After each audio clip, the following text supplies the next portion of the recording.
मेरे चैनल में आपका एक बार फिर से स्वागत है। इस वीडियो में हम आप लोगों को सेट 5 का मैथ में ऑब्जेक्टिव सॉल्व करवाने जा रहा हूं, तो मेरे वीडियो में शुरू से अंत तक बने रहें। तो चलिए देखिए क्वेश्चन नंबर 1 में। देखिए, निम्नलिखित में कौन अपरिमेय संख्या। तो अपरिमेय संख्या किसे कहते हैं?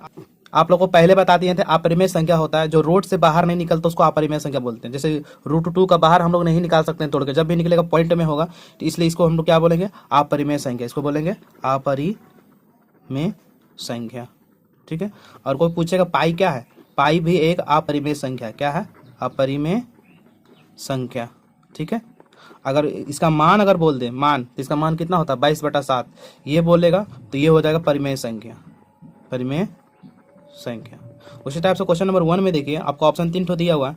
यहाँ देखिए, जैसे कि ऑप्शन नंबर 1 में आपको दिया हुआ है 3 + √3 और यहाँ दिया हुआ -√3, पहला वाला। तो ये दोनों कट जाएगा, तो क्या बचेगा? 3 क्या होता है? परिमेय संख्या होता है। बी ऑप्शन में बोल रहा है 2π। तो पाई आपको पहले ही बता दिया। अब पाई क्या होता है? अपरिमेय संख्या। इस तरह से आपका आंसर 2π ही हो जाएंगे। ये वाला भी टूट जाएंगे, इसको तोड़िएगा तो। ठीक है मेरे दोस्त, अब आते हैं क्वेश्चन नंबर 2 की ओर। तो क्वेश्चन नंबर 2 में देखिए, क्वेश्चन नंबर 2 में बोल रहे हैं कि 625 का अभाज्य गुणनखंड 5 का अधिकतम घात, यानी कि 625 का हम लोग क्या ले लेंगे? एलसीएम लेंगे।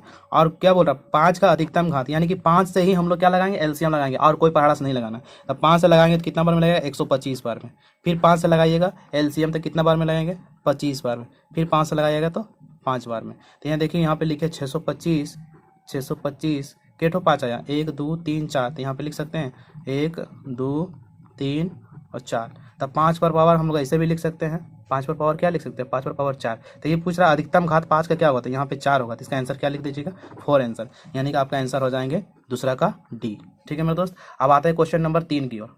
3 में देखिए, बोल रहा है 1/7 का दशमलव प्रसार कैसा है। तो हम क्या बोले थे? उसका नीचे जो हर होता है, हर में 2 या 5 या 2 5 दोनों हो, तो उसको हम लोग शांत बोलेंगे। 7 किसी से कटता है या 2 से भी भाग नहीं लगता है, 5 से भी भाग नहीं लगता है, तो ये क्या हो जाएगा? डायरेक्ट आप लोग मार दीजिएगा अशांत। इस तरह से आपको क्वेश्चन नंबर 3 का आंसर क्या हो जाएंगे? अशांत। ठीक है। अब आते हैं क्वेश्चन नंबर 4 की ओर। तो क्वेश्चन नंबर 4 में देखिए क्या है। क्वेश्चन नंबर 4 में इस टाइप का आपका एक कुछ टाइप का ग्राफ बता दिए हैं, पिछले ही सेट में आपको बताए थे। बहुत ही सिंपल है, इसमें करना कुछ नहीं। इस टाइप का आपका ग्राफ है। इसमें बोला शून्यकों की संख्या कितना होगा। यहाँ देखिए 1 और यहाँ 1 1 1 कितना हो गया? 2। तो इसका आंसर क्या लिख लेंगे? शून्यकों की संख्या 2, यानी कि आपका ऑप्शन सी हो जाएंगे। ठीक है। अब आते हैं क्वेश्चन नंबर 5 की ओर। क्वेश्चन नंबर 5 का देखिए, बोल रहा है चर का मान रखने पर बहुपद का जो मान प्राप्त होता है वह बहुपद कहलाता है। क्या कहलाएगा? उससे हम लोग बोलते हैं मान। आपको इसमें याद रखिए, क्या बोलते हैं उसको? मान। ठीक है। ये क्वेश्चन नंबर 5 आपका कंप्लीट हो गया। अब आते हैं क्वेश्चन नंबर 6 की ओर। तो क्वेश्चन नंबर 6 में बोल रहे हैं इतना दिया हुआ है। यहाँ क्वेश्चन नंबर 6 लिख देते हैं। क्वेश्चन नंबर 6 में क्या दिया? x² + 7x + 10। ठीक है, ये क्वेश्चन आपका है 6 का। इसमें बोल रहा है अल्फा एवं बीटा है, तो अल्फा + बीटा, यानी कि शून्यकों का योग निकालने बोल रहा है। इसको हम लोग क्या बोलते हैं? यहाँ जो भी रहता है यहाँ पे ए बोलते हैं, इसको क्या बोलते हैं? बी बोलते हैं, और इसको क्या बोलते हैं? सी बोलते हैं। शून्यकों का योग क्या होता है? यानी कि अल्फा + बीटा भी लिख सकते हैं, या शून्यकों का योग। तो शून्यकों का योग जो होता है, शून्यकों का योग होता है -b/a। क्या होता है? -b/a। तो -b, तो -b कितना हो जाएगा? यहाँ 7 देंगे, यहाँ पे -b हो गया, और a का मान कितना है? कुछ नहीं, तो यहाँ 1 है। तो कितना आंसर हो जाएंगे? इसका आंसर -7 हो जाएंगे। ठीक है मेरे दोस्त, तो क्वेश्चन नंबर 6 भी कंप्लीट आपका हो गया। अब आते हैं क्वेश्चन नंबर 7 की ओर। क्वेश्चन नंबर 7 में देखिए, एक द्विघात बहुपद के मूलों का योग और गुणनफल -3 और -2 है, तो द्विघात बहुपद निकालें। बहुत ही ईजी है, पिछले भी सेट में हम ऐसा क्वेश्चन आपको बनाए थे। देखिए, सबसे पहले क्या दिया? पहले योग है तो पहले वाला योग होगा, बाद में गुणनफल है तो बाद में गुणनफल होगा। तो योग कितना दिया हुआ है? क्वेश्चन नंबर 7 का सबसे पहले लिखिए योग। तो योग बराबर आपका दिया हुआ कितना है? योग दिया हुआ -3। ठीक है। और उसके बाद क्या दिया? गुणनफल। तो गुणनफल कितना दिया हुआ है? तो गुणनफल आप लोग लिख लीजिए। यहाँ से गुणनफल दिया हुआ है, गुणनफल दिया हुआ है 2। क्या दिया हुआ? गुणनफल 2। हमको क्या निकालना? बहुपद निकालना है। तो बहुपद समीकरण का जो बहुपद होता है उसका फॉर्मूला होता है x² - योग x + गुणनफल। ठीक है, यही होता है। तो यहाँ पे हम लोग क्या डालेंगे? x², ठीक है, माइनस योग x। योग कितना है? 3। तो पहले फार्मूला का माइनस देंगे, फिर यहाँ पे क्या माइनस है, तो -3 हो जाएंगे। ब्रैकेट में कर देंगे, डबल माइनस है, यहाँ पे x दे देंगे, यहाँ पे योग x जो है। फिर इसके बाद क्या है? गुणनफल। गुणनफल क्या है? 2। तो यहाँ क्या देंगे? गुणनफल 2। ठीक है। अब इसको हम लोग सॉल्व कर देंगे, ये आपका आंसर आ जाएगा। x² माइनस क्या होता है? +3x और यहाँ +2। ये आपका आंसर कंप्लीट हो जाएंगे 7 का, यानी कि आपका 7 में आपका आंसर हो जाएंगे x² + 3x + 2, यानी कि सी आंसर आपका हो जाएंगे। अब आते हैं क्वेश्चन नंबर 8 की ओर। क्वेश्चन नंबर 8 देखिए, निम्नलिखित में से कौन बहुपद नहीं है? बहुपद किसको बोलते हैं? जो चर मान होता है। देखिए यहाँ पे आप लोग को बता देते हैं 4x, इसको बोलते हैं अचर। इसको क्या बोलते हैं? अचर। और इसको बोलते हैं चर।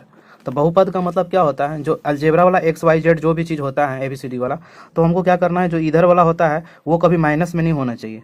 तो अगर माइनस में हो जाएगा तो वो बहुपद नहीं होगा, सब प्लस में होना चाहिए। सब किस में होना चाहिए, प्लस में। उसका पावर क्या हो जाना चाहिए, प्लस में होना चाहिए। जैसे कि देखिए यहाँ पे देखिए चर क्या है, एक्स है, यह चर है। तो यहाँ देखिए एक्स का पावर क्या है, 2 है, तो प्लस में होना चाहिए। पावर क्या होना चाहिए, प्लस में। यहाँ देखिए एक्स के पावर कुछ नहीं तो 1, ये भी प्लस में होना चाहिए। तो जितना भी चर मान है सब प्लस में, इसका मतलब ये बहुपद है। पूरा कौन सा बहुपद नहीं है, तो ए ऑप्शन में देखिए ये एक्स है, 1/x है, ठीक है। यहाँ पे देखिए ये तो आपका ये जो चर है ये तो आपका किस में, बहुपद में है, पर इसको जब ऊपर ले जाएंगे तो क्या बन जाएगा, -1। तो -1 कभी चर में नहीं होता, यानी कि पावर माइनस नहीं होना चाहिए। यानी कि इसका आंसर क्या हो जाएगा, आपका 8 का आंसर ए हो जाएगा। ए हो जो बहुपद नहीं है। बहुपद रहने के लिए क्या होना चाहिए, पावर सब प्लस में होना चाहिए, माइनस में कोई भी नहीं होना चाहिए। यहाँ देखिए सब पावर प्लस में है, 3 पावर प्लस में, 2 पावर प्लस में, यहाँ 1 पावर भी प्लस में। सिर्फ इसमें है जो ये ऊपर जाने के बाद माइनस पावर ले लेंगे, ठीक है मेरे दोस्त। अब क्वेश्चन नंबर आते हैं 9 की ओर।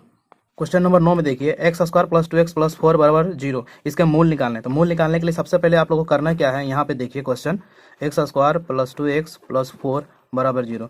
तो यहाँ पे क्या रहते हैं, a होता है, ये क्या है, b है, और ये क्या है, c है। तो सबसे पहले इसमें क्या करते हैं, विविक्तर निकालते हैं। तो विविक्तर क्या होता है, d बराबर होता है b² - 4ac। ये फार्मूला आप लोग याद कर लीजिए। तो यहाँ पे देखिए b के मान कितना है, 2 है, तो 2 का स्क्वायर -4, ये आपस में सब गुना में है। तो a का मान कुछ नहीं, तो यहाँ 1 लेंगे, और c का मान कितना है, 4 है। तो यहाँ कितना हो जाएगा, 2 दूना 4 और 4 चौके 16। जब इसको घटाएंगे प्लस माइनस माइनस होगा, घट के कितना आ जाएगा, -12।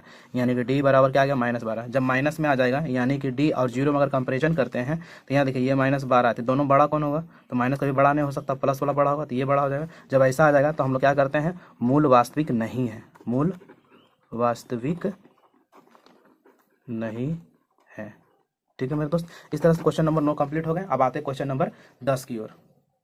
देखो क्वेश्चन नंबर 10 है जो x² + bx + c = 0 के मूल समान होंगे। इसको करना क्या है, सबसे पहले क्वेश्चन नंबर 10 में मूल समान के लिए क्या होता है, d बराबर 0 होता है। तो d बराबर 0, तो d बराबर जो फार्मूला था आपका क्या होता है, b² - 4ac, ठीक है। तो यहाँ अगर d बराबर 0 ले लेंगे तो इधर क्या बच गया, b² - 4ac। तो b² - 4ac है, तो -4ac को इधर कर देंगे तो इधर क्या आ जाएगा, इधर प्लस में हो जाएगा 4ac, इधर क्या बच जाएगा, b²। यानी कि इस टाइप का जहाँ भी देखेंगे वही आपका आंसर हो जाएगा। इसको सीधा करके लिख दीजिए, b² = 4ac, यानी कि आपका आंसर हो जाएंगे बी नंबर, ठीक है। क्वेश्चन नंबर 10 कंप्लीट हो गया। अब आते हैं क्वेश्चन नंबर 11 की ओर। क्वेश्चन नंबर 11 देखिए, प्रथम 100 प्राकृतिक संख्याओं का योग क्या होगा। इस टाइप का जब भी क्वेश्चन देगा तो इसमें आपका एक फार्मूला होता है, प्राकृतिक संख्याओं का योग निकालने के लिए क्या होता है, n × n + 1/2, ठीक है। तो इसमें आपका n कितना बोल रहा है, 100 बोल रहा है, n कितना बोल रहा है, 100। तो यहाँ पे क्या लिखेंगे, 100, यहाँ पे करेंगे 100 + 1/2। तो यहाँ पे क्या आ जाएंगे, यहाँ पे हो जाएंगे 100, इधर जब जोड़िएगा तो 100 में 1 जोड़िएगा तो कितना हो जाएगा, 101, और यहाँ पे हो जाएंगे 2 से इसको काटेंगे तो कितना हो जाएंगे, 50। जब 50 को 101 से गुना कीजिएगा तो आपका आंसर आ जाएंगे 50, 50, ठीक है मेरे दोस्त। इस तरह से क्वेश्चन नंबर 11 आपका कंप्लीट हो गया। अब आते हैं क्वेश्चन नंबर 12 की ओर। क्वेश्चन नंबर 12 देखिए, एपी में 3, 8, 13 और 153 में अंतिम पद से 20वां पद निकालना। तो ये करना क्या है, क्वेश्चन नंबर 12 का देखिए, सबसे पहले यहाँ पे देखिए दिया हुआ 3, 8, 13 और यहाँ 253 क्या है, इसका अंतिम पद है। तो यहाँ पे सबसे पहले लिख लीजिए क्या क्या चीज़ दिया हुआ है। तो आप लोग यहाँ पे देखिए ए कितना दिया हुआ है, ए दिया हुआ है 3। डी कैसे निकालते हैं, डी पीछे वाला पद को आगे से घटा देते हैं, तो 8 में से 3 जाएगा क्या बचेगा, 5, ठीक है। और अंतिम पद को हम लोग क्या बोलते हैं, अंतिम पद को हम लोग बोलते हैं एल। एल कितना दिया हुआ आपका 253। और यहाँ पे एन बोल रहा है 20वां पद, एन क्या लेंगे, एन लेंगे हम लोग 20वां पद। तो 20वां पद के लिए हम लोग क्या लेते हैं, ए + 19d लेते हैं। तो 20वां पद निकालने के लिए हम लोग क्या करेंगे, ए + 19d लेते हैं। तो यहाँ अंतिम पद यहाँ पे लेते हैं, अंतिम पद यहाँ पे माइनस होता है 19d, क्या हो जाएगा 19d। 20 बोलेगा तो हम लोग 19d लेंगे। आपको अंतिम पद से याद करने के लिए आपको ये वाला याद रखिएगा, एल माइनस करके जितना पद बोलेगा उतना में एक घटाकर डी लेते हैं। तो देखिए एल का मान कितना है 253 माइनस यहाँ 19 और डी का मान कितना है 5।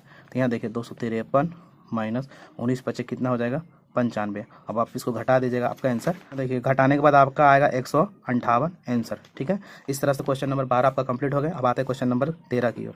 क्वेश्चन नंबर 13 में देखिए, एपी 3, 8, 13 और 18 का सार बंतर क्या है। सार बंतर निकालना बहुत ही ईजी है, करना कुछ नहीं है। यहाँ पे अगर सार बंतर आपको डी निकालना है तो क्या करेंगे, पीछे वाला पद को आगे वाला पद से घटा देंगे। तो देखिए 8 में से 3 जाएगा क्या बचेगा, 5 बचेगा। 8 में से 3 जाएगा क्या बचेगा, 5। तो पीछे वाला पद को आगे वाला पद से घटा देते, वही आपका सार बंतर यानी कि डी निकलता है, ठीक है। अब आते हैं क्वेश्चन नंबर 14 की ओर। क्वेश्चन नंबर 14 में देखिए, त्रिभुज एबीसी में डीई पैरेलल बीसी तथा एडी बटा डीबी 3/4 हो तो एई बटा एसी क्या है। सबसे पहले इसमें आपको करना क्या है, आपको एक तो बना देना त्रिभुज। तो यहाँ एक बना दिए त्रिभुज, ठीक है। त्रिभुज बनाने के बाद यहाँ देखिए त्रिभुज का नाम है ए बी और सी। तो यहाँ पे बोल रहा है D E parallel B C, यानी कि डी ई यहाँ पे होगा तो D E parallel B C, तो डी ई है पैरेलल है बी सी के। तो बोल रहा है ए डी का मान 3 है, ये 3 है, और डी बी का मान क्या है 4, डी बी का मान 4 है। तो ये 3 है तो ये भी कितना होगा 3 होगा, और ये 4 है तो ये भी क्या होगा 4 होगा। तो आपको क्वेश्चन में पूछे हैं यहाँ पे ए ई बटा ई सी निकालना है। तो ए ई का मान हो जाएगा 3 और ई सी का मान हो जाएगा 4, यानी कि आपका आंसर हो जाएगा 3/4। अब आते हैं क्वेश्चन नंबर 15 की ओर। क्वेश्चन नंबर 15 में देखिए, दो समरूप त्रिभुजों के क्षेत्रफल 81 सेंटीमीटर स्क्वायर तथा 49 सेंटीमीटर है, तो त्रिभुज की ऊंचाई 6.3 सेंटीमीटर है, तो दूसरे त्रिभुज की संगत भुजाओं की ऊंचाई कितना होगा। इस टाइप का जब भी क्वेश्चन देगा, ये थेल्स थ्योरम टाइप का ही क्वेश्चन है, इसमें करना कुछ नहीं है। किया दिया हुआ क्षेत्रफल, तो इधर हम लोग लिखेंगे एक फार्मूला आप लोग को बता देते हैं, area of triangle A B C, ठीक है, area of triangle A B C, ठीक है। और दूसरा अगर यहाँ पे दिया हुआ area of triangle P Q R लिख सकते हैं इस टाइप में। तो यहाँ पे क्या होता है, अगर ए बी लेंगे, यहाँ अगर ए बी लेंगे तो नीचे वाला पी क्यू लेना होगा, ठीक है। अगर बी सी ले रहे हैं तो नीचे वाला क्या लेंगे क्यू आर लेंगे। अगर साइड साइड वाला ले रहे हैं ए सी तो साइड साइड वाला लेंगे पी आर, ठीक है, इस साइड से होता है।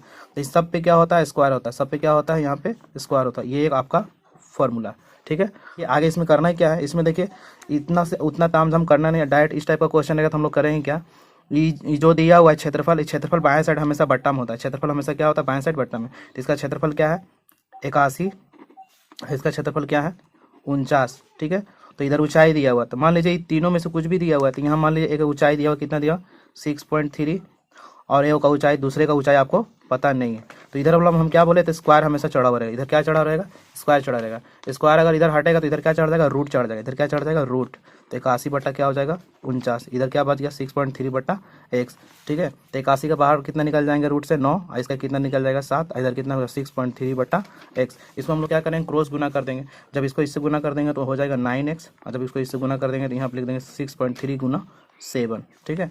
अब यहाँ से हम लोग x निकालेंगे, x बराबर क्या होगा 6.3 गुना 7 और बट्टा 9, ठीक है। ये पॉइंट कटेगा तो यहाँ पे हम लोग 0 बैठा सकते हैं। देखिए नौका से दोनों कट जा रहा है, नौका से 10 बार में, नौका से 7 बार में, ठीक है। 7 को आप 7 से गुना करेंगे क्या हो जाएंगे 49/10।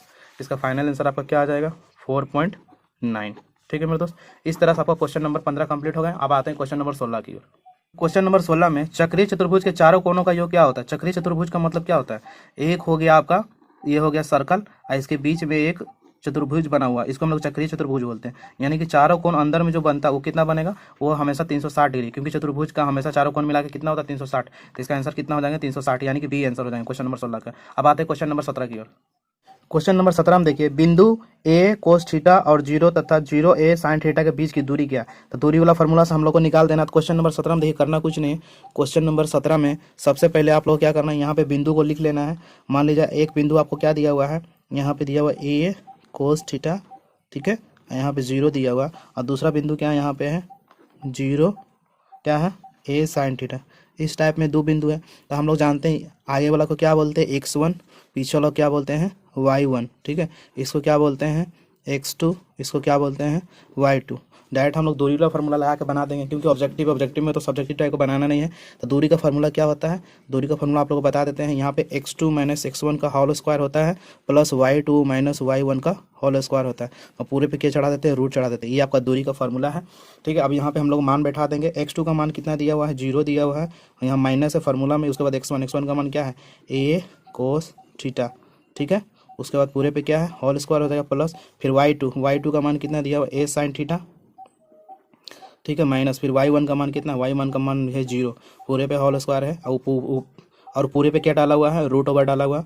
उसके बाद क्या करेंगे 0 तो खत्म हो जाएगा, यहाँ पे आपका क्या बचेगा फाइनली अंदर में, यहाँ पे बच जाएगा a cos square theta only बचेगा, ठीक है। और इधर क्या बच जाएगा a square sine square theta only, ठीक है। यहाँ पे देखिए a और a को अगर हम लोग कॉमन लेते हैं तो अंदर में क्या बच जाएंगे, देखिए a स्क्वायर को कॉमन ले लिए तो अंदर में क्या बच जाएंगे कोस square theta plus sign square theta बच जाएंगे अंदर में, ठीक है। तो यहाँ पे देखिए a स्क्वायर इंटू इसके इसके जगह पर हम लोग क्या लिख सकते हैं, एक फार्मूला है sine square theta plus cos square theta equal to 1 होता है। ठीक है, फाइनली आपका क्या आ जाएंगे, रूट के अंदर ए स्क्वायर, तो स्क्वायर रूट आपस में कट जाते हैं, इसका आंसर फाइनली क्या आ जाएंगे, ए आ जाएंगे। ठीक है मेरे दोस्त, इस तरह से क्वेश्चन नंबर 17 कंप्लीट हो गया। अब आते हैं क्वेश्चन नंबर 18 की ओर। देखो क्वेश्चन नंबर 18 का, y का वह मान क्या है जिसके लिए p 2-3 और q 10y के बीच दूरी 10 मात्रक है। तो इसमें देखिए क्या करना है, यहाँ पे 18 का आपको y का मान निकालने बोल दिया है और आपका दो बिंदु दे दिया। तो पहला बिंदु p दिया हुआ है 2-3, ठीक है, और दूसरा बिंदु जो q दिया हुआ, q क्या दिया हुआ है 10 और y।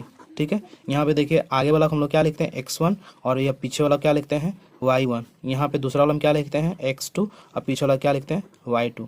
उसके बाद हम लोग क्या दूरी का फॉर्मूला सिंपली लगा देंगे। तो दूरी का फॉर्मूला क्या होता है आपको पता ही होंगे, x2 को x1 से घटा देते हैं और होल स्क्वायर कर देते हैं, और यहाँ पे क्या करते हैं y2 को y1 से घटाकर होल स्क्वायर कर देते हैं, उसके बाद पूरे पर रूट ओवर चढ़ा देते हैं। ये आपका दूरी का फॉर्मूला है। तो यहाँ पे देखिए दूरी का मान दे दिया, दूरी कितना दिया 10 दिया हुआ, यहाँ दूरी के नीचे क्या लिख देंगे 10 लिख देंगे, और बाकी यहाँ पे मान बैठा देंगे। x2 का मान कितना है 10 दे देंगे, माइनस x1 का मान कितना है 2 दे देंगे, उसको होल स्क्वायर कर देंगे। y2 का मान कितना है y, ठीक है, यहाँ पे y1 का मान कितना है, y1 का मान यहाँ देखिए कितना है -3, तो यहाँ माइनस हो जाएगा, तो यहाँ पे डबल माइनस के कारण यहाँ ब्रैकेट ले लेंगे, इसका होल स्क्वायर कर देंगे। ठीक है, अब देखिए 10 का 10 हो जाएगा, इसको घटाएंगे तो कितना हो जाएगा 8 का स्क्वायर, इधर कितना हो जाएगा y और माइनस माइनस क्या हो जाएगा +3 का होल स्क्वायर। ठीक है, पूरे पर रूट चढ़ा देंगे, यहाँ पे देखिए 10 हो जाएगा ये, यहाँ पे 8 कितना हो जाएगा 64, ये क्या a + b का होल स्क्वायर था, a square + b square + 2, a कितना है y और b कितना है 3, तो पूरे पे क्या हो जाएगा रूट ओवर। यहाँ पे देखिए 10 हो गया, यहाँ 64 लिखेंगे, यहाँ पे y का y स्क्वायर, 3 का स्क्वायर करेंगे तो कितना आ जाएगा 9 आ जाएगा। ठीक है, यहाँ पे कितना 3 दूना 6y। अब देखिए एक जाति को एक साइड जोड़ेंगे, यहाँ देखिए 64 को 9 से जोड़ेंगे कितना आ जाएगा 73 और प्लस y स्क्वायर। ठीक है, और ये क्या है 6y लास्ट में बच गया। ठीक है मेरे दोस्त, अब देखिए यहाँ पे हम लोग रूट को हटाना है, तो रूट को हटाने के लिए सबसे पहले क्या करेंगे, दोनों तरफ हम लोग क्या करेंगे, दोनों तरफ वर्ग कर देंगे। तो यहाँ लिखेंगे दोनों तरफ वर्ग करने पर, दोनों तरफ वर्ग करने पर, तो दोनों तरफ वर्ग करेंगे तो इधर 10 का वर्ग हो जाएगा और इधर करेंगे क्या हो जाएंगे, यहाँ पे देखिए 73 + y स्क्वायर + 6y, इस पे भी पूरा पे क्या हो जाएगा वर्ग हो जाएगा। यहाँ देखिए स्क्वायर और रूट हमेशा कट जाता है आपस में, तो यहाँ देखिए 10 का स्क्वायर क्या हो जाएगा 100 हो जाएगा, यहाँ पर क्या सिंपल बच जाएगा 73 y स्क्वायर और + 6y। 73 देखिए 100 का जाति का है, तो इसको इधर ले आएंगे तो 100 इधर आकर क्या हो जाएगा माइनस में 73, इधर क्या बच जाएगा y स्क्वायर + 6y, इसको घटाएंगे तो क्या हो जाएगा 27, और इधर कितना बच जाएगा y स्क्वायर + 6y। ठीक है, तो 27 इधर प्लस में, तो उधर जाकर क्या हो जाएगा माइनस में, तो यहाँ पे देखिए सिंपली y स्क्वायर + 6y - 27। ठीक है, अब यहाँ देखिए ये गुणनखंड से बनेगा, तो गुणनखंड में क्या करते हैं, गुना करने के बाद 27 आना चाहिए, कोई ऐसा पहाड़ा बताना है जो गुना करने के बाद 27 आना चाहिए और जोड़ने घटाने के बाद 6 आना चाहिए। तो देखिए 9 का पहाड़ा लीजिए, 9 और 3 का लेते हैं तो 9 या 27 होता है। ठीक है, और यहाँ पर देखिए 9 में से 3 जाता है तो 6 भी बचता है, यानी कि ये वाला आ जाता है। इसको बनाने का तरीका गुणनखंड बताए थे, आगे से और पीछे से हम लोग ऐसे करके लिख देते हैं। अब क्या करना, बड़ा वाला पहाड़ा पहले लिखना है, तो 9 पहले लिखेंगे, तो एक में लिखेंगे 9y, तो दूसरा में -6y लिखना होगा क्योंकि माइनस प्लस माइनस होगा। ठीक है, यहाँ पे 3y होगा 3y। तो यहाँ देखिए क्या करना है, तो यहाँ पे देखिए ये दोनों कॉमन लेना है, तो y को कॉमन लीजिएगा, तो यहाँ क्या बचेगा y + 9, और यहाँ पे देखिए हम लोग क्या कॉमन लेंगे, यहाँ पे फिर 3 आप कॉमन लेंगे यहाँ पे, तो अंदर में क्या बचेगा y + 9, क्योंकि प्लस माइनस माइनस हो जाएगा। तो इस टाइप से आपका 2 ठो बच जाएगा, तो एक ठो दोनों मिल जाएगा, तो यानी आपका गुणनखंड से ही एक ठो लिखिएगा x + 9 अंदर वाला और एक ठो लिखिएगा y - 3 बाहर वाला, यानी कि आपका जो आंसर y का मान आ जाएगा, एक ठो आ जाएगा x + 9 = 0। ठीक है, और एक ठो आ जाएगा x - 3y = 0, क्योंकि गुणनखंड में हम लोग क्या लेते हैं, गुणनखंड में हम लोग 0 लेते हैं सब में। ठीक है, ऐसे लेंगे तो यहाँ पे y बराबर -9 आएगा, यहाँ इधर इधर प्लस में उधर जाके -9 आएगा, और दूसरा y बराबर इधर माइनस में उधर जाकर +3 आएगा, तो यानी कि माइनस वाला मान हम लोग लेते नहीं है, तो दोनों मान अगर लेना चाहेंगे तो क्या होगा -9 और -3। ठीक है मेरे दोस्त, इस तरह से क्वेश्चन नंबर 18 आपका कंप्लीट हो गया। अब आते हैं क्वेश्चन नंबर 19 की ओर। ठीक है, क्वेश्चन नंबर 19 में देखिए है, किसी बिंदु से y अक्ष की दूरी क्या कहलाती है। तो y अक्ष की दूरी क्या कहलाती है, देखिए आपको बता देते हैं, ये x अक्ष है और ये वाला क्या है y अक्ष। तो बोल रहा है y अक्ष की दूरी क्या कहलाती है, y अक्ष की जो दूरी है वो क्या कहलाती है। तो y अक्ष की दूरी मेरा क्या कहलाएगा, भुज कहलाएगा, इसको आप लोग याद रखिएगा। x अक्ष की दूरी बोलेगा तो उसको कोटि बोलेंगे। यहाँ क्या बोला y अक्ष, तो y अक्ष जब भी बोलेगा तो हम लोग क्या याद रखेंगे, भुज, क्या याद रखेंगे भुज। और x अक्ष बोलेगा तो एक्स अक्ष में हम लोग रखेंगे कोटि याद, ठीक है। ये 2 क्वेश्चन दे सकता है, ठीक है। अब आते हैं क्वेश्चन नंबर 20 की ओर। क्वेश्चन नंबर 20 देखिए, cos square minus 43 minus sine square 47। इस टाइप का क्वेश्चन आपको बताएं तो ये दोनों मिलकर अगर 90 होते हैं, अगर माइनस में रहेगा तो उसका आंसर 0 होगा, अगर ये दोनों बट्टा में रहता तो उसका आंसर हमेशा क्या होता, 1 होता। तो यहाँ पे देखिए क्या है, इसमें आपका दिया हुआ है माइनस में, तो इसका आंसर आप लोग क्या लिखिएगा, 0 लिखिएगा, ठीक है। और 0 आते हैं कैसे आप लोग को बता देते हैं। कोस स्क्वायर 43 है, ए को हम चेंज नहीं करेंगे, दूसरा को चेंज करेंगे। अगर इसको हम लोग चेंज करना चाहेंगे साइन 90 से घटा के, तो यहाँ देखिए 90 से घटाएंगे तो यहाँ पे क्या आ जाएगा, कितना लिख सकते हैं, कितना घटाएंगे आगे, तो ये वाला 43 लिखे, 43 घटाएंगे तो 47 आ जाएगा, ठीक है। तो यहाँ पे कोस स्क्वायर 43, ठीक है। ये साइन स्क्वायर 90 माइनस थीटा क्या हो जाएगा, कोस स्क्वायर थीटा हो जाएगा, तो कोस स्क्वायर थीटा हो जाएगा, आपस में ये दोनों कट जाएगा, इसका आंसर क्या आ जाएंगे, 0, ठीक है मेरे दोस्त। तो इस टाइप से आप लोग याद रखिएगा, बीच में माइनस रहेगा तो उसका आंसर हमेशा क्या हो जाएगा, 0 होगा। अब आते हैं क्वेश्चन नंबर 21 की ओर। क्वेश्चन नंबर 21 देखिए यहाँ पे, साइन थीटा √3/2, तो टेन थीटा का मान निकालें। तो पहले साइन थीटा का मान निकालना है कि है कितना, तो √3/2 क्वेश्चन में दिया हुआ है, तो यहाँ लिखिए साइन थीटा। यहाँ देखिए साइन थीटा में किसका मान होता है, ये साइन 60 का मान होता है, किसका मान होता है, साइन 60 का। तो साइन से साइन कट जाएगा, यहाँ बचेगा थीटा बराबर 60, यानी कि थीटा का मान 60 है। तो यहाँ बोला टेन थीटा निकालना है, तो ये लिखिए टेन थीटा। तो यहाँ लिखिए टेन थीटा का जगह क्या डालेंगे, 60 डिग्री डालेंगे, तो टेन 60 का मान कितना होता है, √3। आपका आंसर क्या हो जाएंगे, √3। अब आते हैं क्वेश्चन नंबर 22 की ओर। तो क्वेश्चन नंबर 22 में यहाँ दिया 1 माइनस 10 स्क्वायर 45, यहाँ दिया 10 स्क्वायर 45 का मान क्या होगा। तो यहाँ देखिए क्या करना है, सिंपली यहाँ पे आप लोग क्वेश्चन में आप लोग सीधा मान बैठा देंगे, आंसर आ जाएगा। तो यहाँ पे 1 और 10 45 का मान क्या होता है 1, यहाँ पे देखिए स्क्वायर है तो यहाँ स्क्वायर लगा देंगे, और नीचे क्या करेंगे 10 45 का मान कहता है 1, यहाँ पे स्क्वायर दिया हो तो यहाँ पे स्क्वायर बैठा देंगे। तो यहाँ पे क्या हो जाएंगे, देखिए 1 का स्क्वायर 1 होता है, यहाँ पे 1 हो जाएंगे। यहाँ पे देखिए 1 में से 1 गया क्या बचेगा 0, 1 में से 1 गया क्या बचेगा 0, और 0/1, इसका आंसर क्या आ जाएंगे 0, ठीक है मेरे दोस्त। इस तरह से क्वेश्चन नंबर 22 कंप्लीट हो गया। अब आते हैं क्वेश्चन नंबर 23 की ओर। क्वेश्चन नंबर 23 देखिए, 2 कोस स्क्वायर 67 साइन 23 का मान होगा। इस टाइप का क्वेश्चन क्या आपको बताएं, तो इस टाइप का क्वेश्चन में हमेशा 1 आंसर आता है। कितना आंसर आता है, 1 आता है। तो इसमें आप लोग याद रखेंगे, यहाँ पे देखिए 2 दिया हुआ है, 2 लिख लीजिए, और बाकी इधर का आंसर कितना आ जाता है 1 आता है, यानी कि इसका आंसर 2 हो जाएंगे, ठीक है मेरे दोस्त। अब आते हैं क्वेश्चन नंबर 24 की ओर।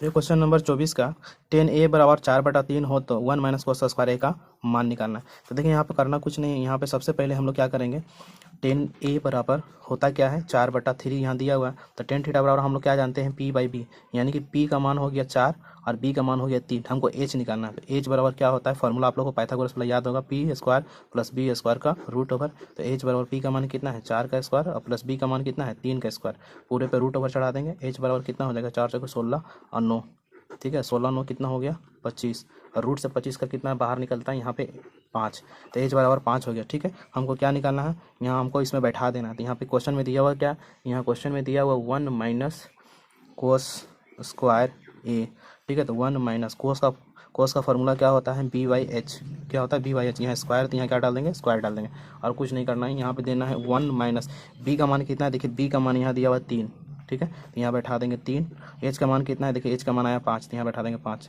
इसको क्या कर देंगे स्क्वायर कर देंगे, स्क्वायर है क्या कर देंगे स्क्वायर कर देंगे। यहाँ देखो 1 माइनस 3 3 9 हो जाएगा, अब 5 5 क्या हो जाएगा 25। इसको आपको क्या करना है, इसको आपको एलसीएम लेके बना देना है। यहाँ पे देखिए 25 को इससे गुना करेंगे तो 25 हो जाएगा, और -9 और बटा 25, तो 25 में से 9 जाएगा तो कितना बचेगा, तो यहाँ बचेगा 16/25, ठीक है मेरे दोस्त। यहाँ पर आपका आंसर हो जाएंगे बी। अब आते हैं क्वेश्चन नंबर 25 की ओर। देखिए क्वेश्चन नंबर 25 में यहाँ पे बोल रहे हैं, यदि समांतर चतुर्भुज की सभी भुजाएं वृत्त के स्पर्श करती है तो वह समांतर चतुर्भुज क्या हो जाएगा। मान लीजिए एक वृत्त है, ठीक है, इसके अंदर में एक समांतर चतुर्भुज बना रहा है, ठीक है, इस टाइप से। तो जो अंदर में बनता है ना, उसको क्या बनता है, हमेशा क्या बनता है समचतुर्भुज, क्या बनता है समचतुर्भुज। सबको स्पर्श कर रहा है, क्या बनता है वृत्त को स्पर्श करता है, क्या बनता है समचतुर्भुज। इसका आंसर हो जाएगा समचतुर्भुज, ठीक है। अब आते हैं क्वेश्चन नंबर 26 की ओर। तो क्वेश्चन नंबर 26 में बोल रहा है, वृत्त के केंद्र से समदृष्ट जीवाएं आपस में क्या होता है, हमेशा समान होता है। इसका कहने का अर्थ है कि मान लीजिए ये एक वृत्त है, यहाँ पे इसका केंद्र है, एक जीवा यहाँ है, ठीक है। ये जीवा मान लीजिए जितना बड़ा है उतना ही बड़ा जीवा इधर है, इसका बीच का जो दूरी होगा ना, अगर मान लीजिए ये 8 है और ये 8 है, ये दोनों, तो ये भी कितना हो जाएगा 8 हो जाएगा, यानी कि आपस में क्या होता है समान होता है, यानी कि 26 का आंसर क्या हो जाएगा समान, ठीक है। अब आते हैं क्वेश्चन नंबर 27 की ओर। क्वेश्चन नंबर 27 में देखिए है, क्वेश्चन नंबर 27 में बोल रहा है, दो वृत्त की परिधियाँ दिया हुआ 3:1 अनुपात, इसके क्षेत्रफल निकालना है। ये परिधि दिया हुआ है, तो परिधि का हम लोग क्या करेंगे क्षेत्रफल निकालना है। तो ये दिया हुआ आपको, इसका क्षेत्रफल निकालना है, तो क्षेत्रफल निकालने के लिए हम लोग क्या करते हैं स्क्वायर करते हैं। तो इसका स्क्वायर कीजिएगा और इसका भी स्क्वायर कीजिएगा, कितना आ जाएगा, यहाँ पे आ जाएगा 9, यहाँ पे आ जाएंगे 1, यानी कि आपका आंसर क्या हो जाएगा बी। ठीक है मेरे दोस्त। अब आते हैं क्वेश्चन नंबर 28 की ओर। तो क्वेश्चन नंबर 28 में देखिए बोल रहा है, क्वेश्चन नंबर 28 में बोल रहा है किसी वृत्त के परिमाप और क्षेत्रफल का अनुपात है। तब वृत्त का परिमाप क्या होता है, तो वृत्त का परिमाप, देखिए वृत्त का परिमाप, ठीक है, और बोल रहा वृत्त का क्षेत्रफल, वृत्त का क्षेत्रफल दोनों का अनुपात निकालना। तो वृत्त का परिमाप क्या होता है, तो वृत्त का परिमाप होता है 2πr और इसका क्षेत्रफल होता है πr²। तो पाई से पाई कट गया, ठीक है, एक आर से एक आर कट गया, तो इसका आंसर क्या हो जाएगा 2/r। ठीक है मेरे दोस्त। यहाँ इस तरह से आपका क्वेश्चन नंबर 28 कंप्लीट हो गया। अब आते हैं क्वेश्चन नंबर 29 की ओर। क्वेश्चन नंबर 29 में देखिए, एक शंकु का पूर्ण पृष्ठीय क्षेत्रफल क्या होगा यदि शंकु की त्रिज्या 4 सेंटीमीटर और त्रिज्या की ऊंचाई 8 है। देखिए क्वेश्चन नंबर 29 में करना क्या है, यहाँ पे आपका एक शंकु है, यहाँ पे देखिए आपका एक शंकु है, तो शंकु का यहाँ पे त्रिज्या आपका दिया हुआ है 4, यानी कि r बराबर 4 दिया हुआ है, और यहाँ पे आपका त्रिज्या की ऊंचाई यानी कि जो ये वाला है यानी कि l बराबर आपका 8 दिया हुआ। इसका पृष्ठीय क्षेत्रफल निकालने बोला है। तो शंकु का पृष्ठीय क्षेत्रफल होता है, पृष्ठीय क्षेत्रफल इसका होता है πr/l। तो यहाँ देखिए आंसर पाई में है, तो पाई का मान नहीं बैठाएंगे, डायरेक्ट पाई ही रहने देंगे। r की जगह क्या डाल देंगे 4 और l की जगह क्या डाल देंगे 8। तो टोटल कितना देंगे यहाँ पे आंसर 8 चौके 32 पाई, यहाँ पे सेंटीमीटर स्क्वायर लिख दीजिए क्योंकि जो क्षेत्रफल होता है वो स्क्वायर में होता है। ठीक है मेरे दोस्त।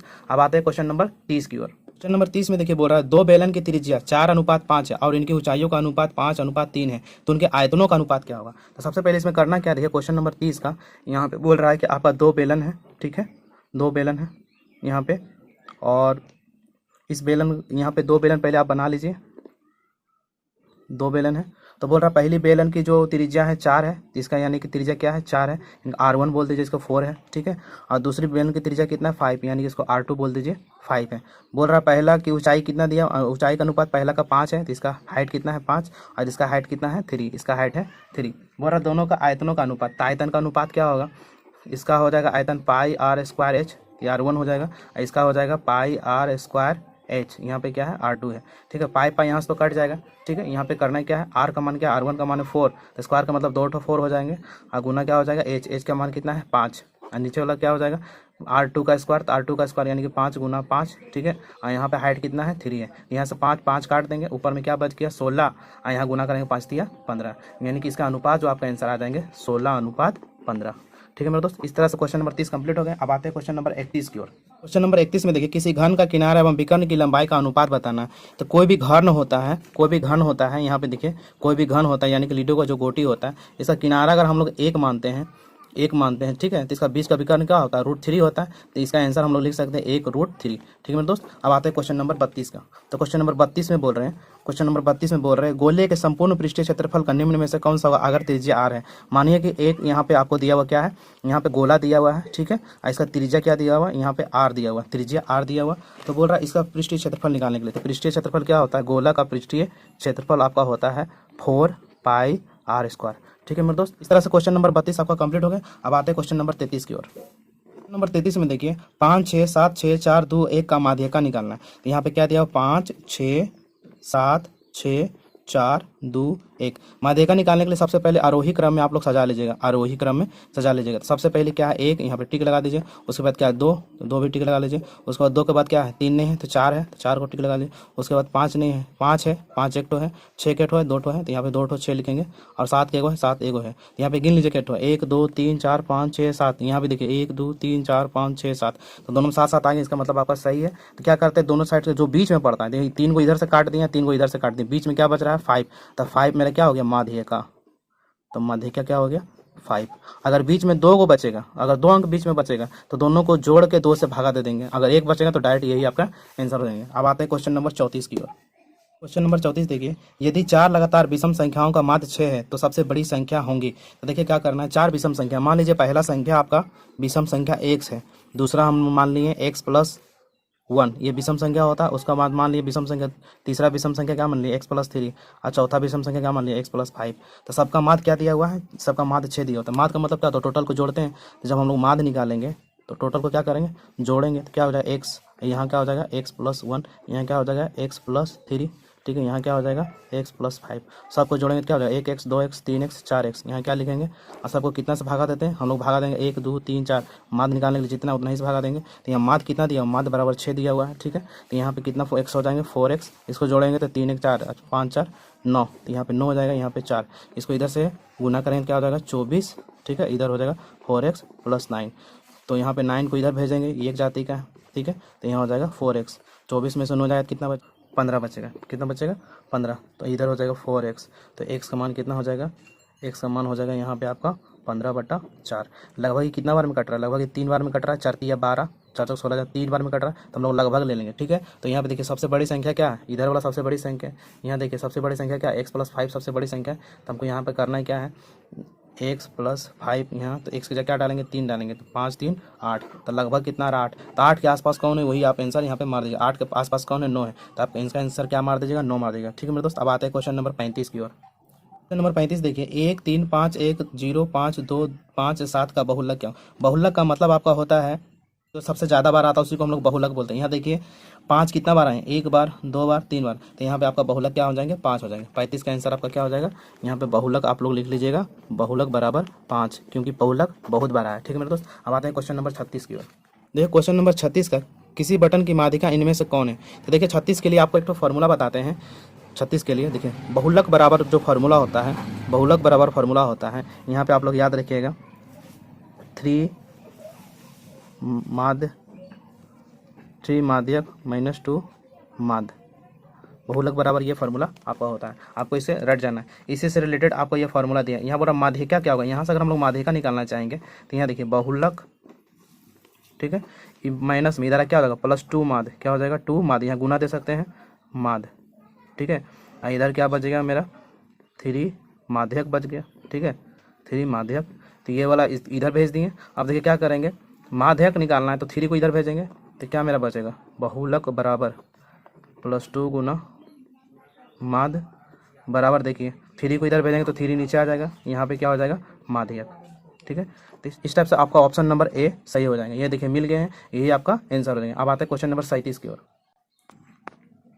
क्वेश्चन नंबर 37 देखिए, 3 सिक्कों को उछालने पर कम से कम 2 पट आने की संख्या क्या होगा। तो आप लोग यहाँ पे बता देते हैं, सिक्का में अगर 3 गो सिक्का है तो उसका टोटल जो संभावना कितना आ सकते हैं, टोटल 8 आ सकते हैं, क्योंकि 3 सिक्का मतलब 2 पर पावर 3 करेंगे तो कितना आ जाएगा 8 आ जाएगा, ठीक है। 2 दूना 4 4 दूना 8। तो यहाँ पे देखिए क्या करना है, आपको बोल रहा कम से कम 2 पट, तो 2 पट आने के लिए कितना होता है, कम से कम 2 पट जो होता है, यहाँ देखिए कम से कम 2 पट कितना आएगा, तो टोटल आएगा कितना बार, आपका आएगा 4 बार, कितना आएगा 4 बार आएगा, ठीक है।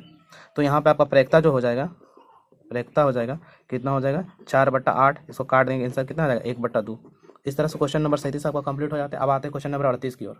क्वेश्चन नंबर 38 में देखिए, व्यापक रूप में ई की घटना के लिए सत्य क्या है। तो आपको 38 का एक ठो बता देते हैं, यहाँ पे करना क्या है, आपको बता देते हैं प्रेक्ता होने की संभावना और प्रेक्ता नहीं होने की संभावना में यहाँ पे बार लगाते हैं, ये बराबर हमेशा 1 होता है। तो ऐसा वाला देख लीजिए, आपको कहीं पे मिल रहा है तो आपका वही आंसर हो जाएंगे। अगर पीई निकालेंगे तो ये जाने के बाद उधर माइनस हो जाएगा। तो अगर यहाँ पे अगर हम लोग पीई निकालना चाहेंगे तो 1 माइनस क्या हो जाएगा, ये वाला हो जाएगा पीई बार वाला नहीं वाला, तो निकाल दीजिए, ये भी निकाल सकते हैं। नहीं होने की संभावना बराबर 1 माइनस क्या हो जाएगा, यहाँ पे पीई हो जाएगा, ठीक है। तो यहाँ पे आपका ये वाला ऑप्शन देखिए 1 नंबर में मिल जा रहा है, ठीक है, ये वाला ऑप्शन मिल जा रहा है। इसका नंबर 38 का हो जाएगा ए आंसर, ठीक है। अब आते हैं क्वेश्चन नंबर 39 की ओर। 52 पत्ती की अच्छी तरह से फेंटी गई 52 गड्डियों में से एक पत्ता निकाला जाता, उस कार्ड का इक्का होने की प्रक्रिया क्या है। तो देखिए जो की ताश होती है उसमें 52 टोटल कुल कितना होता है, कुल 52 पत्ती होते हैं, ठीक है। ताश में कुल 52 पत्ती होते हैं, जिसमें से हर एक प्रकार का जो पत्ती होता है 13 करके होता है, 13 चौके 52 होता है। तो यहाँ पे इक्का होने की प्रक्रिया बोल रहा था, इक्का कितना हो जाएगा, तो इक्का आप लोगों को बता देते हैं, इक्का कितना हो जाएगा, वो 13 पीस इक्का होंगे। तो यहाँ अगर आप लोग प्रेक्ता निकालना चाहेंगे तो प्रेक्ता बराबर क्या लिखिएगा, 13 ऊपर में जो पूछा ऊपर में लिखेंगे और टोटल नीचे लिखेंगे, तो 13 कम 13 और 13 चौके 52, इसका आंसर हो जाएगा 1/4, ठीक है मेरे दोस्त। क्या हो जाएंगे, ऑप्शन नंबर डी आपका आंसर हो जाएंगे। अब आता है क्वेश्चन नंबर 40 की ओर। क्वेश्चन नंबर 40 में बोल रहे हैं निश्चित घटना की प्रक्रिया क्या होगी। तो निश्चित घटना की प्रक्रिया हमेशा 1 होता है। निश्चित घटना की प्रक्रिया क्या होता है 1। अगर असंभव बोलता, अनिश्चित बोलता, असंभव, तो असंभव हमेशा क्या होता है 0। तो आपको फिलहाल क्या बोला है, निश्चित है, निश्चित का आप लोग 1 याद रखिएगा, ठीक है। इस तरह से मैथ में सेट 5 का ऑब्जेक्टिव कंप्लीट हो गए हैं और हमें आशा है कि आप लोगों को अच्छे से समझ में आ ही गए होंगे, ठीक है मेरे दोस्त। तो मिलते हैं अगले वीडियो में, तब तक के लिए नमस्कार।